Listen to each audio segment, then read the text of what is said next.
It's good to brew, baby. What is up, YouTube? It's your boy Millsy. Back to Commander, back for another episode of Millsy Brews, the show where I take my first pass at the commander in front of us on a budget. My quest out brew the magic world. You know the motto, baby. It's ABB, always be brewing, and that's what we're back to do today. That deck list is going to be down in the description for you below. As well as I'd really appreciate it if you could interact with the video, like, comment, subscribe, consider checking out those links in the description. I'd appreciate it. But today we're continuing covering all the new commanders from the Final Fantasy Holiday Bundle and the scene boxes. And today we're talking about Edea, Possessed Sorceress, a 5-mana Grixis commander with Ward 2. Beginning a combat on our turn, we're going to gain control of a creature an opponent controls till end of turn. We to untap it and gets haste. And then whenever a creature we control but don't own dies, we're going to return it back to the battlefield under their control, and we draw a card. It's a really interesting idea for theft, right? It's not just theft straight up. You're not just trying to take your opponent's things, but we're going to try to take them for value, not just about dealing damage to our opponents, but we could also then sacrifice them, have them go back, and draw us a card. The other way you could also look at this is that if your opponents are playing things like counters or strategies where they're suiting creatures up, well, you're basically going to end up killing them, bringing them back, meaning they're going to lose any counters or any buffs they had. That kind of. There's a lot of ways to look at the benefit of getting rid of a key creature. I also think this is just really interesting because you could just really use your opponent's things against them, and that's kind of what always the theft mechanics are trying to do. They're trying to leverage your opponent's value against them. We're going to try to find ways to sacrifice the things we take from our opponents so we can make sure we get that card draw, and then try to use our opponent's things against them. But I want to say a quick thank you to the channel members. Thank you so much for supporting the channel. If you're interested in seeing all of our videos just a little bit early for just $1 a month, consider checking that out down below. Well, there's a lot of different ways to steal, and it's not just Edea. We don't need Edea to be the only way we steal things. You have things like the old Dihada from Horizons 2, which says each opponent loses 2 and we gain 2. We put a corruption counter on up to one entire creature, and then her -3 could just give us all of the corrupted things. When we use our -7, the -3 can also just take something and put a counter on it. So there's a couple ways to do this. I like the idea of putting the corruption counters on things and taking them and take advantage of them. Captivating Crew could just pay 4 mana to grab a creature. Dominus of Fealty says at the start of our upkeep, we can gain control of a permanent till end of turn. If we do untap it, it gets haste. Really important thing to know about Dominus of Fealty is that it's permanent and not creature, meaning you could potentially take some of your opponent's key things. Flint and Drake and Amalgam here are all going to steal in a different way. So instead of just stealing our opponent's creatures off the battlefield, well, we could start exiling cards off the top and casting them, right? That's taking their things, and those things will, of course, still go back to their opponent's control because they're the one that owns the card, but we're stealing them in a little bit of a different way. Thieving Amalgam just manifests their card face down, which is pretty cool because then we might get a few extra creatures out of it rather than just one at a time, and we end up netting more creatures in the process. Bloodshot Twilight lets us gain control of a creature with mana value X or less, and then effects is 5 or more, we make a copy of it. The important thing to note about things like Blue Suds Twilight and Bribery and some of these cards we're going to talk about that steal a creature like this is that doesn't say till end of turn. We can then take control of that creature, keep control of it. Whereas, effects like Ideas, it's going to eventually give them back. So for the ones that are going to give them back, right, we want to sacrifice them because we're going to inevitably end up losing them. But for some of these effects, we may want to just keep the creatures, right? And then if they ever die and go back, well, then we're just going to get profit for it, right? Comeback Wrongs are really interesting spells. So you destroy a creature, and if it would be put in the graveyard, you get it back out of your control. This is actually a way to get someone's commander because it'll actually circumvent them putting it back in the command zone. Of course, it still goes away at the beginning of the next end step, right? But interestingly, it can let you get some that way. Insurrection, Mass Mutiny, Mob Rule. These are ways to just en masse take a lot of our opponent's creatures at once. Mass Mutiny is only one per opponent, but Mob Rule and Insurrection can potentially take an entire board or part of an entire board of creatures for us to then attack with. Same thing with Mutant Massacre. We choose odd or even. We destroy each creature with mana value of the chosen quality, and then we gain control of all the rest of them till end of turn. This is just really fun. Remember, 0 is even, so this is going to take out potentially some tokens on the board, take out a bunch of creatures, let you have the rest and take a big attack. And then Cunning Rhetoric, whenever an opponent attacks us, we can exile the top card of that player's library and we could play it to potentially take their spells and their creatures. a lot of our theft is kind of based around taking our opponent's creatures, right? Because that's how they die and get us the card draw. But it's important to remember that theft can also hit our opponent's spells, and that's just as good, right? Getting some value that way. Well, how do we sacrifice those seams? Well, obviously, if our sacrifice outlet doesn't require anything to tap or that, it's even better, right? Things like Broadside Bombardiers and Everett that could just sack a creature at any time are great, meaning everything we steal is going to get sacrificed to draw us a card, and it'll pack some value. Broadside Bombardiers will deal lots of damage. Everett is going to grow and potentially become a nice damage threat to deal lots of damage if it dies. Illuminator's Arrows could sacrifice a creature to add a bunch of mana equal to its mana value. Kethic lets us sacrifice another creature on our end step, and if we do reveal cards off the top to hit a non-legendary creature with less mana value and put on the battlefield, important, right? If we really steal something big, because remember that all of these beginning and the end step triggers go off at the same time, so we could choose which applies first. Rakdos lets us sack a creature to give it indestructible, and then whenever you sacrifice another creature, you exile cards equal to its mana value from a player's library, and we could play those cards and spend mana of any type. This is great, right? Take an opponent's creature, sacrifice it to Rakdos, exile cards off somebody's library and start getting some key things. Umbral Collar Zealot, again, another way to just sacrifice for free to Surveil. Viscera lets you sacrifice for free to Skryland. Corrupted Conviction and Deadly Dispute are examples of cards that'll let you sacrifice creatures to draw more. Deadly Dispute does pack you a treasure on top of it. Nasty N. Village Rights, again, more ways to sack and draw. And the nice part with Edea is, right, is that you're going to sacrifice to draw off this, and you're going to draw off her ability, so you're going to get more that way.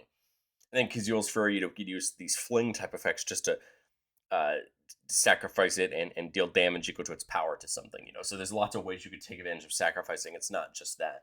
Attrition's a really fun one in my book. Anytime you could sacrifice a creature to destroy another creature, I think is a huge deal, right? Taking out your opponent's things. Goblet Bombardment could just sacrifice a creature to deal damage to any target. So again, just a nice cheap way to sacrifice multiple things, especially if you were to take control of tokens, right? Tokens wouldn't go back to their opponent's control after they leave the battlefield. So that's pretty nice. And then Industrial Advancement, very similar to Kethic, where you could sacrifice a creature to be in your end step. But this one, you look at the top X, where X is cards your library, X is that creature's mana value, and you could put any creature from among them on the battlefield. So we're not digging off mana value, we're digging off of we're not digging off of the mana value of the thing we find, it's the mana value of the thing we sacrifice. So that's kind of interesting as well, right? Depending on what our opponents have. But we also just want a lot of things that care about us having things we don't own. I think Don Andres is the best example I could think of. It was the commander I thought about, do we build Don Andres and just put Edea in the 99? And I decided to do it this way. But it says each creature we control but don't own gets +2/+2 menace and death touch. And it's a great stack of abilities, going to make them harder to block. And then when we cast it on creature spell we don't own, we make 2 tap treasures, so it works really well with all this theft. Go can become a copy of any creature at the start of combat we control until end of turn, but its name remains Go-Go, so it's fun because then it can become a copy of something else. Unfortunately, it is going to miss timing to copy Edea's ability, but it can still copy a lot of other things in the deck, and there's some great things. You have things like Gonti, which will get treasures whenever we cast spells we don't own, and whenever a creature hits one of our opponents, as controller looks at the top card of that opponent's library, it exiles it face down, and they can cast it, so we could potentially get some things for our opponents this way by hitting them with their own creatures.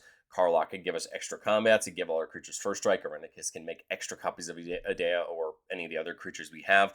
And then you have things like Imposter Syndrome, which is really interesting because with Imposter Syndrome, not only could we get extra copies of Edea by hitting our opponents with it, but if I were to steal a creature and hit opponent with it with Imposter Syndrome, I would get a copy of that creature that I stole, and then I could freely sacrifice the original one, and now I retain the copy. So this is kind of interesting. Same thing with our copy effects, right? You could copy a creature you stole and kind of get to keep, the copies around for maximum value.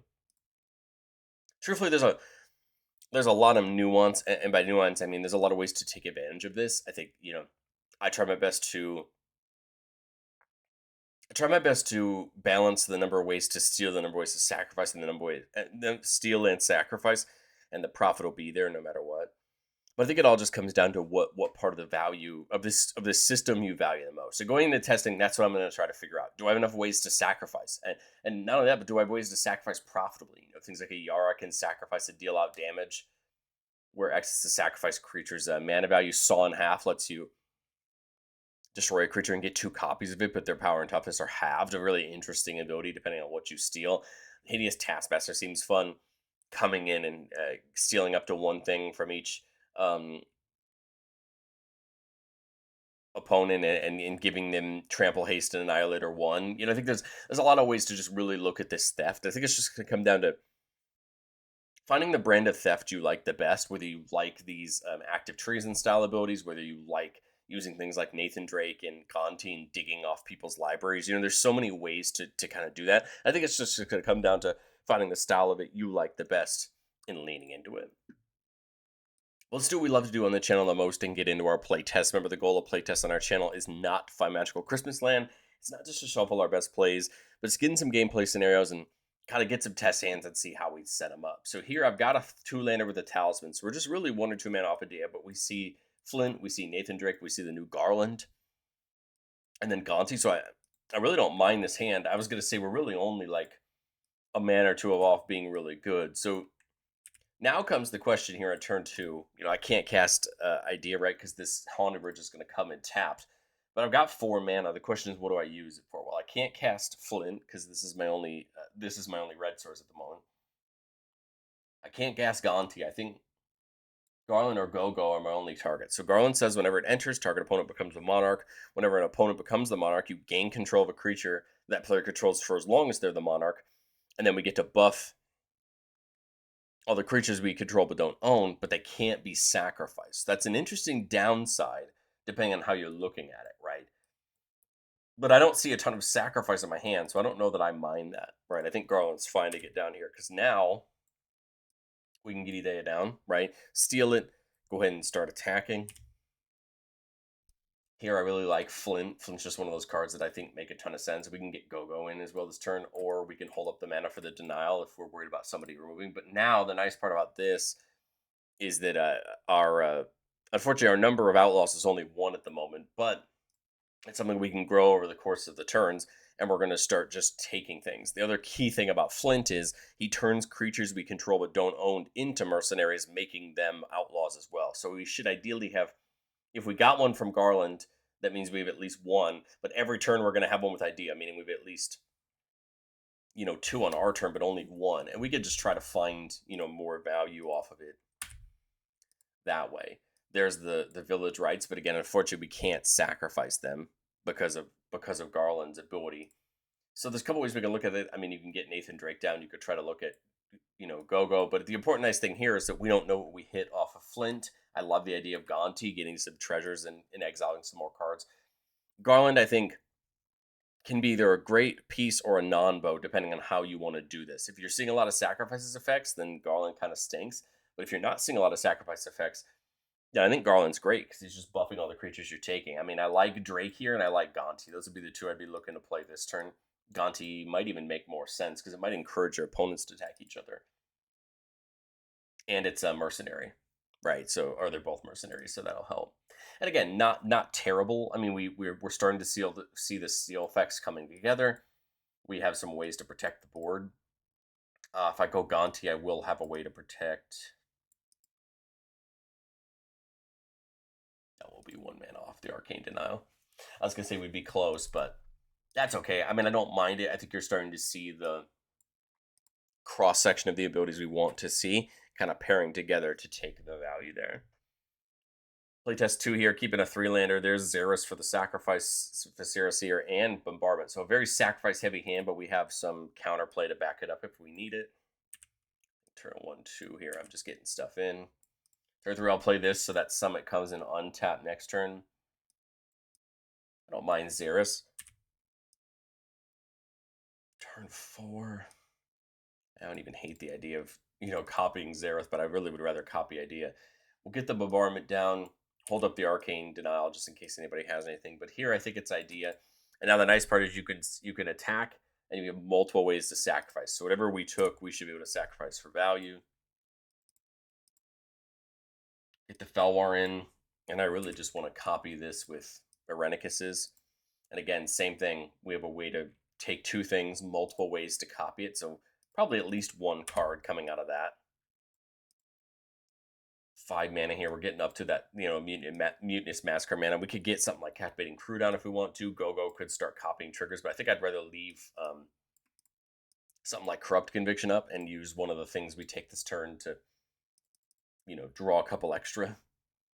Right, attrition's great, another great thing to put down. And now you could start to see where we're starting to build these value engines in around stuff like this. And if somebody wipes the board, I've got 7 mana, I've got Mob Rule, I've got Mutinous Massacre. We've got lots of ways to affect the board here. So I think the problem with playtesting decks like this to a small amount, and you're going to see this every time we've covered like Gonti on the channel, or you're looking at things that steal like Tiny Bones, is so much of it comes down to what are you taking. It's really going to affect your decision, especially when you start using theft off the top and you could play spells off the top.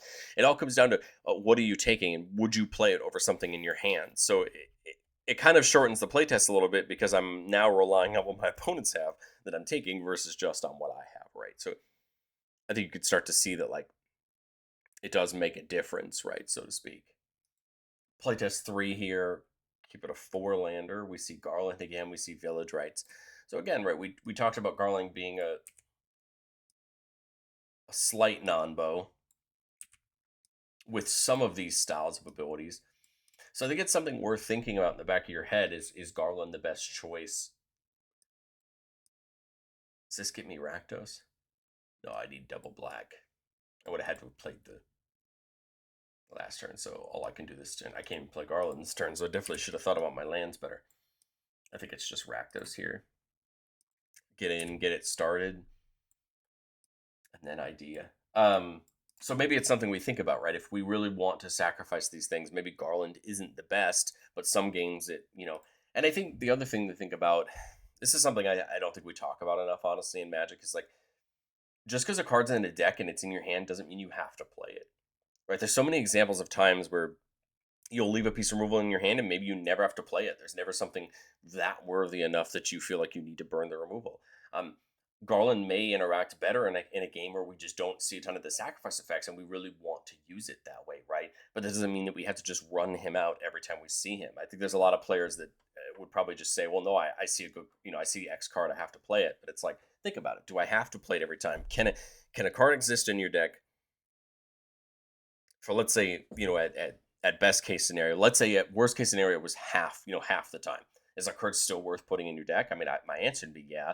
So you kind of have to think about like the value of it. Because here, I mean, I've got one sack outlet, I've got two sack outlets, and one of them's recurable. I really don't want to run Garland out there in that sense, right? So you can see this is a game where I'm probably putting Flint out, I'm putting Jihad out, right? We're starting to kind of mass some value. The other really nice part about this style of plan with ideas, you can take the same creature over and over again. It's just going to go back to your opponent's battlefield. You're going to draw, and unless it has a really scary ETB, you're just setting your opponent back, right? Because you're going to continue to keep taking it and using it, and hopefully, if it's a creature that can put counters on itself, you're just taking them away from your opponents.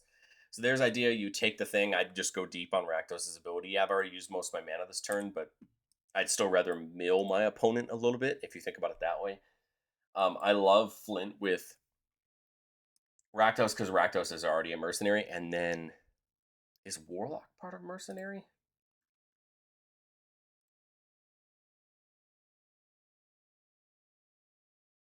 It is. Cool. That's great. I didn't even think about that. Warlock's part of mercenary, so or part of outlaws. So we've got 3, which is pretty great. Hold up the mana for just just in case what Rakdos gets, we draw a card off of, right? Here, Flint's gonna go deep for 3 on somebody. Right? Maybe this is a turn where you can Village Rights for some more, Dihada start the corruption counters. So now you can start to see that, Flint and some of these outlets are working really well together, and we're starting to build some of these synergies. Getting into playtest 4-lander here with the Talismans, we've got just enough mana for that. We see the Corrupted Conviction and then Victimize. Victimize is nice in case people start really removing our threats. There's a way to get things back from our yard. That's enough for Edea right there. Interesting. Turn 3. The mana just worked its way out. Flint. I'll probably corrupt what we get just to be able to dig deeper, right? Get some more value. 7 mana here, just a couple mana off of that Insurrection. Play the Captivating Crew because then that's another outlaw. Maybe we end up playing what outlaw gets or what Flint gets. This turn is enough for Insurrection. We just don't have a free sack outlet for it. If you want to wait for it, you could. Otherwise, you can just put the money into Captivating Crew to take more creatures. And again, not a bad board state. Flint's going to start taking things off the top for people. We can just activate this once, hold up some removal off Pongify. We can actually play Insurrection and hold up the Pongify here as well. So again, you could start to see that depending on, what pieces we see. Again, we're trying to just get a bunch of values surrounding theft. We can try to make copies of Edea when we can to get more triggers. Mainly the first trigger. So if a creature dies, I don't believe you're going to get multiple instances of the bottom one, because I think we're turning the creature back to the bottom. That's actually something I'd have to look up. Do you get multiple draw triggers? I guess is an interesting question, because if you have multiple ideas and a creature dies, do you get multiple draws? Because if that's the case, then that's great, right? If you think about it that way, that changes. That could be really good, right? Returning it back to the battlefield and drawing a card. If it already goes back, do you still get to draw a card? Because if you do, this is just top tier, right? That's so much value you could get from sacrificing. Since I don't have a clear answer, I'm going to say that you don't. But I mean, if you do, then we value this copying even more, right? Bang, bang, bang. This copy idea even more, because then you're just getting more value, right? So that could be a reason to make the stealing even better, is digging through and digging deeper. But I'd love to know, what do you think of Adea down in the comment section below, and we'll catch you on